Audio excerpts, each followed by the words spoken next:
can see my fuel rail with one feed to it.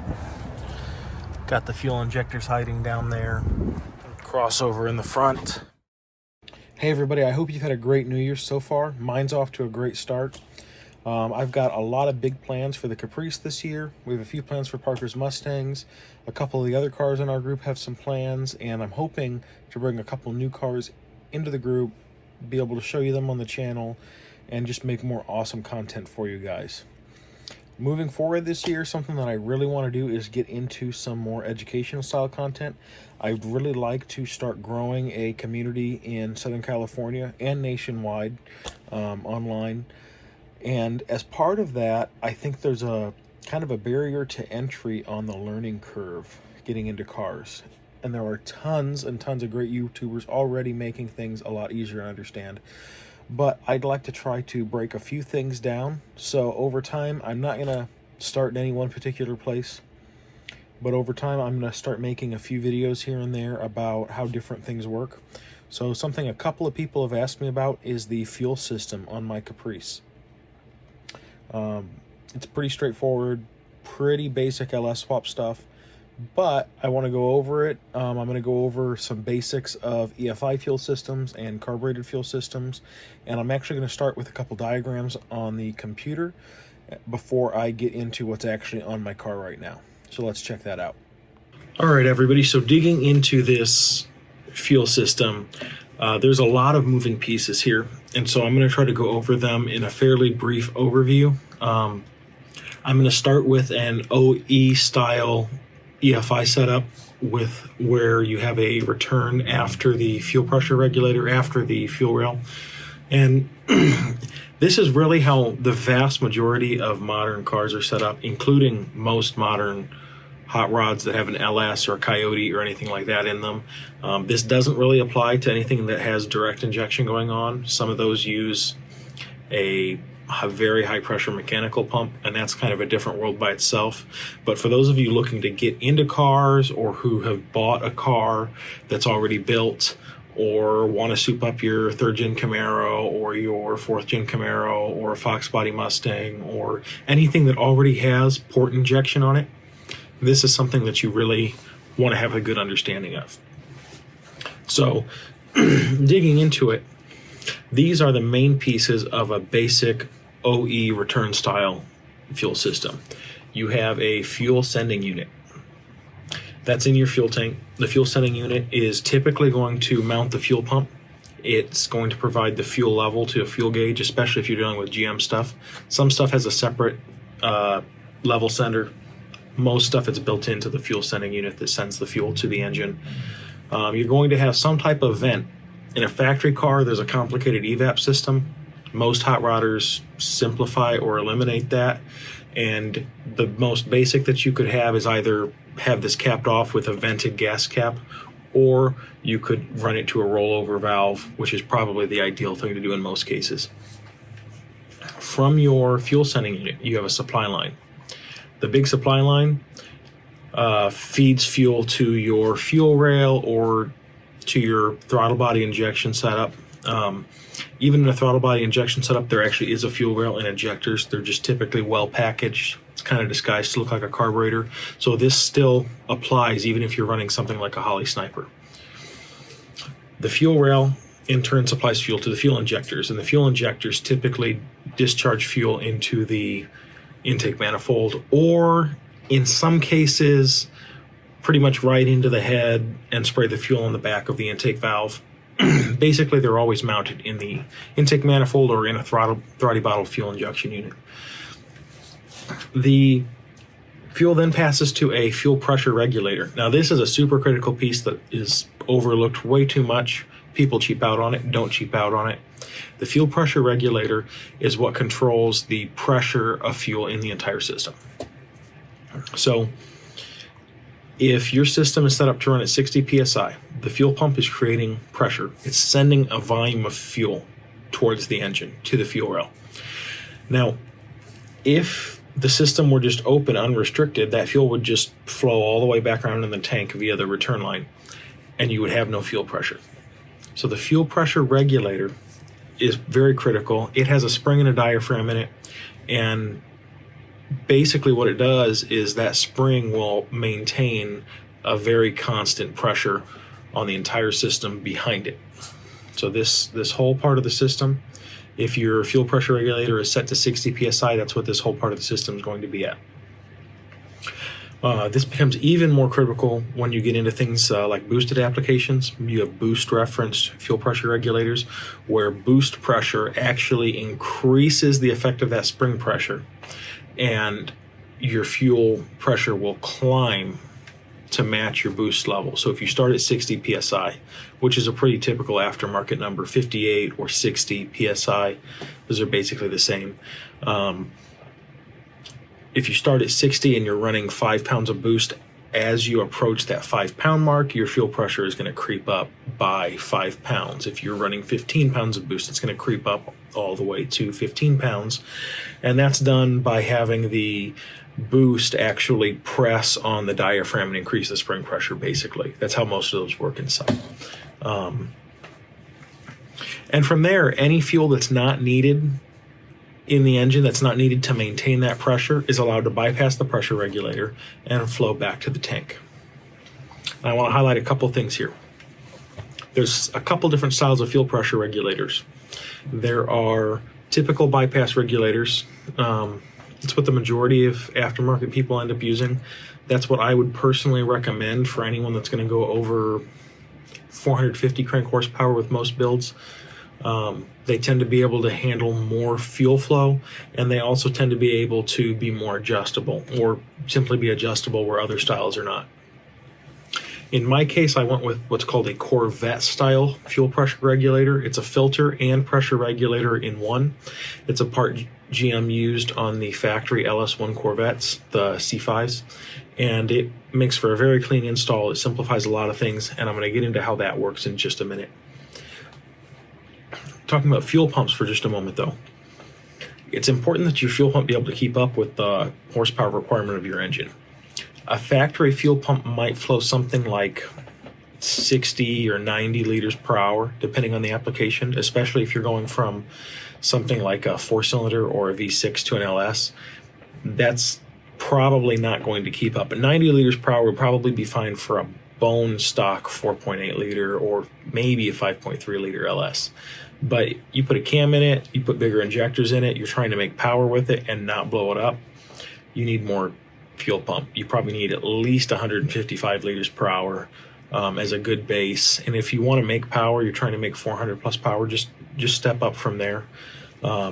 In my setup, I'm running a 255 liter per hour Walbro pump, mounts in the tank just like the factory one did, or would have had I had a fuel injection tank in the car in the first place. That would be my recommendation, to just step up to something that's very capable. But you have to make sure that your fuel pressure regulator isn't overwhelmed by your fuel pump. If you put a 340 liter per hour fuel pump on a Corvette style pressure regulator or a budget, really cheap, Holley makes several fuel pressure regulators, and some of them are really nice, but they have a couple lower end offerings that will not handle a 340 or a 500 liter per hour pump. When you get into the high end Hellcat pumps and everything else. So you got to watch for that. If your fuel pressure regulator can't handle the flow of the pump, you'll end up creating more pressure than you want and need, and that can be just as bad and dangerous as not enough pressure. This is an overview of how this system works. Real quick, the pump supplies fuel to the engine. That fuel is kept under pressure by the fuel pressure regulator.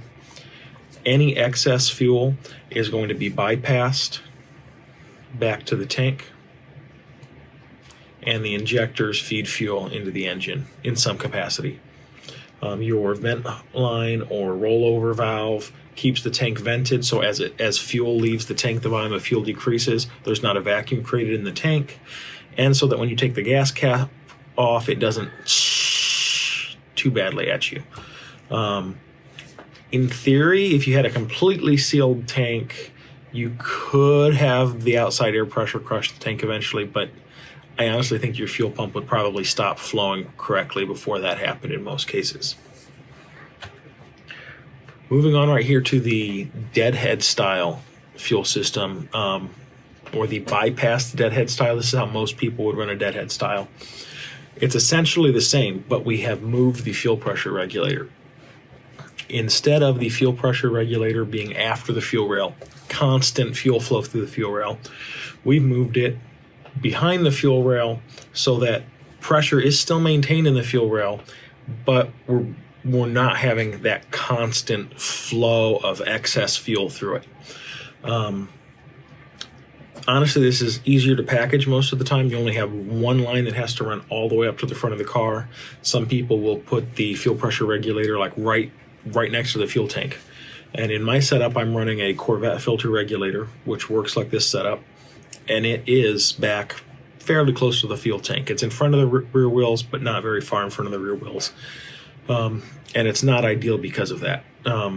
At my power level, and any power level I'm likely to see this year, it's not going to be a problem, but it's something I'm going to address before I start pushing more than 450 wheel. This essentially works the same way. Your fuel tank, fuel pump, supplies fuel. The fuel pressure regulator bypasses any excess fuel.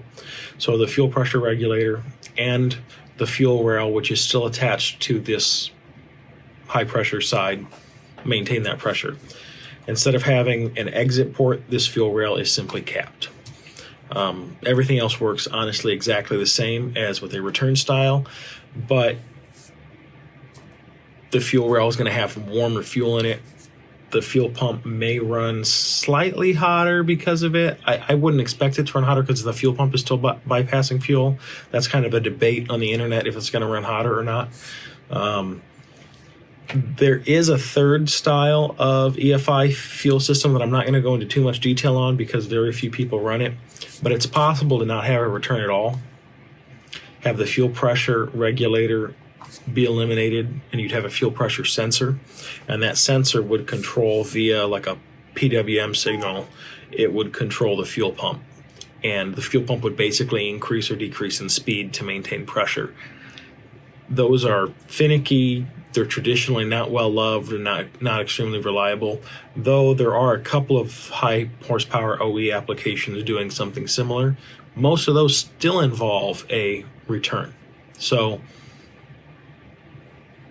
that's kind of a very niche thing. Most of you aren't going to see that or experience that. Go with a return, especially if you're doing something pretty normal, under 1,000 horsepower. Just go with a return. Run a good fuel pump. You don't need PWM or anything fancy like that. Now, finally, I'm going to show a basic carburetor system. There are essentially, it works the same way. Oh shoot, I left that on there. Essentially, there's no fuel pressure regulator, but essentially from the fuel sending unit, there is no fuel pump in the tank. The carburetor setup is typically fed by either a mechanical pump on the engine. That's how pretty much all OE carburetor setups were, with a little exception. Or there can be an inline pump, which feeds fuel. That's become very popular. The carbureted system, instead of operating at tens of PSI or so, the carbureted fuel systems typically operate at like 3 to 10 PSI. A very common number is 5 or 7 PSI for a Holley style carburetor or a Quadrajet or an Edelbrock. 5 PSI is a pretty safe bet if you're not sure what to set your fuel pressure to. You can run a fuel pressure regulator with a carburetor. They make inline fuel pressure regulators. They're easy to set. Not the most reliable piece of equipment on the planet though, typically. And it shouldn't be necessary if you're running the correct fuel pump for the style carburetor that you have. Some mechanical fuel pumps have a return line. This is to prevent the fuel that's not under pressure from percolating, from getting hot in the fuel line and actually turning into fuel vapor, and then you don't get any gas in the carburetor. All you have is basically fuel vapor. You have gas steam coming out of your fuel line, and the carburetor isn't getting the liquid fuel that it needs to keep running. Not all carbureted applications have that. I would even say that it's probable that most do not. And on occasion, there are a couple of fuel filters that have a bypass function built in like that. And those typically are actually mounted close to the carburetor. I think that's a Jeep thing, but I'm not completely sure of it. You can run an in-tank pump or a high-pressure EFI style pump with the carburetor, but you need a expensive high-end fuel pressure regulator that's capable of bypassing so much fuel that it regulates down to carburetor pressures. And at that point, you've honestly spent a lot of money that you probably didn't need. So I hope that this helps you kind of get an understanding of how a fuel system is supposed to work. It's honestly pretty straightforward. There are plenty more nuances. So what I'm going to do right now is I'm actually going to go over to the car and I'm going to jack it up and film a little bit showing you how I implemented my fuel system. It's pretty straightforward, and this really should be a decent primer so that you guys can at least identify what's on your car and what you're working with when you're getting started on a project. So I'm here at my 88 Chevy Caprice LS swap. If you've been watching the channel, you've seen this. This is my main project. At the moment, it's also my daily driver. So what I'm going to do is I'm going to show you kind of how my fuel system is set up and works. And this is pretty typical of a NA LS swap under like 500 horsepower. I could go NA on pump gas up to 450, maybe 500 horsepower pretty comfortably on this setup. If I were to go E85 or put a turbo on it, I would need to do some more stuff. This head and cam setup is nowhere near reaching 450 NA. I'm probably optimistically 350 crank horsepower with this setup. Hoping for around 280 wheel. Have not yet put this thing on the dyno. That's going to happen in the next couple months, hopefully. But let me get into this fuel system. So diving into this, I am running a deadhead style setup. So you can see I've got one fuel line comes up to my fuel rail right here. Fuel rail has a crossover to the other fuel rail right here. And this fuel rail, this is the other side of that crossover, this fuel rail is capped. So I am running a deadhead style setup. On a return style setup, this would be where you would see a line go to the regulator and eventually back to the tank for the return. But in my instance, I'm running a deadhead style setup and the regulator is actually under the car. So let me show you what that looks like. This is your reminder to always secure your ride with a jack stand. A jack alone, no matter how good, is not enough. There's no exception, and don't be using a 2x4 or anything like that. All right, so it is a little tight under here. Up here you can see I have 3 lines. The line on the left is the supply to the fuel rail, to the fuel pressure regulator. The line in the middle is the return from the fuel pressure regulator, and the line on the right is the evap line. There's actually a rollover valve built into my fuel sender, and that line currently goes to the factory evap line, which is capped off in the engine bay. This is my fuel filter and fuel pressure regulator. It is a Corvette style fuel pressure regulator is what it's called. This is a genuine Wix, W-I-X, Wix part. That's the brand. I would not recommend that you use anything cheaper. This was like a $70 part, but it's a fuel filter and it's a fuel pressure regulator, so it kills 2 birds with 1 stone. In my diagrams, I failed to mention a fuel pressure regulator. I failed to mention a fuel filter, and that's an important part of your fuel system. You do not want anything getting up and contaminating your fuel injectors or your needle and seat, and you don't want anything that could be in your tank going through your engine, other than fuel, obviously. So I'm running this. It's worked great for me. When I eventually increase my boost level, I will have to do something a little bit different probably, but I ran AN lines, and that is going to make it a little bit easier to grow with this setup. Another note on the AN lines, you can see I'm using these OE style quick disconnect to AN adapters. I'm using a PTFE line, not the rubber line. The rubber line will not hold up long term to the ethanol that's in today's fuel. So I definitely recommend that you go PTFE. They're actually fairly straightforward and easy to assemble, and in the future I'll do a video on that. For the lines, the supply line, everywhere that it's hard line is a 3/8, and the return line is a 5/16. I chose to run -8 the entire way because when I eventually am running some form of boost, I should be able to go probably close to 1,000 horsepower on -8. I'll need a different fuel pump, different fuel pressure regulator, things like that. But -6, which is what a lot of guys run, while sufficient for most hot rods, won't get you past the 600 horsepower mark very safely. It might do it, but you'll be kind of living on borrowed flow, especially if you're running E85. Hopefully this gives you a pretty good overview on how a typical hot rod fuel system works nowadays. There's several different pieces. You need a fuel pump, you need a fuel filter, you need to decide what type of lines you're going to be running. You need to determine what fuel injector size you're going to have. You need to safely plumb it all so that you don't have any leaks. You need to determine what style fuel pressure regulator you're going to go with. If you're going to go with a deadhead style or a full return style. There's a lot of moving pieces, but hopefully this shows you what a well-functioning basic LS setup tends to look like. You could run a very similar or identical setup on a Fox Body Mustang, or with a small block Ford, with a small block Chevy that has fuel injection. You could run this setup essentially with a Holly Sniper. A lot of things you could run a very similar setup on. I would say this setup is probably good for close to 600 horsepower. At around that mark, that's NA. At around that mark, I probably need to do something different.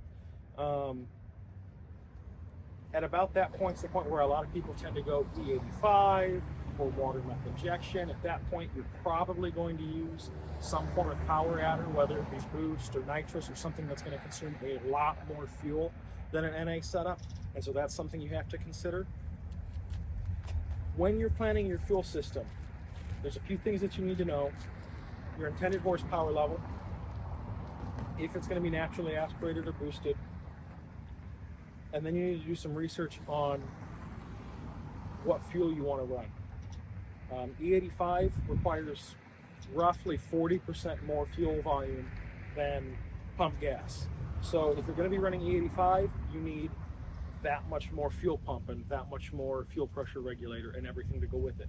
Additionally, the ethanol in E85 is not compatible with a lot of rubber components. So you may have to make the choice to go PTFE, and you need to make sure that your fuel system, everything is compatible with the 85. That means your injectors need to be compatible. It means your fuel filter needs to be compatible. It means that your fuel pressure regulator needs to be compatible. I personally have begun to ascribe to the buy once, cry once theory of car building. I spent a bunch of money doing different things on this car. This is the third engine that I've put in it, and it's finally, I'm pretty happy with it. This is the most reliable, best driving that this car has ever been, and I've had the car for over 8 years now. I had it with the original 305. I've had two 350s in it, and now I've had this motor in it. Carbureted and with throttle body injection. Honestly, the car was never great. The cool thing about building a fuel system like this, though, for a chassis is once the fuel system's built, it will support almost any form of EFI that you want to put in the car. So if I wanted to eventually put a supercharged Coyote motor in this,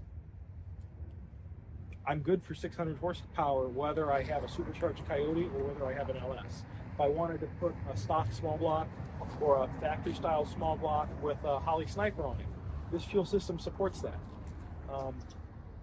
If I want to do something crazier and I change the fuel pressure regulator to lower or raise my fuel pressure a bit, there's a lot of possibilities there.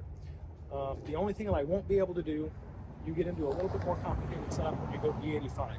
So that 600-ish horsepower mark, or really the line between naturally aspirated and boost, is where I personally will have to re-engineer some of my fuel system when I get that far.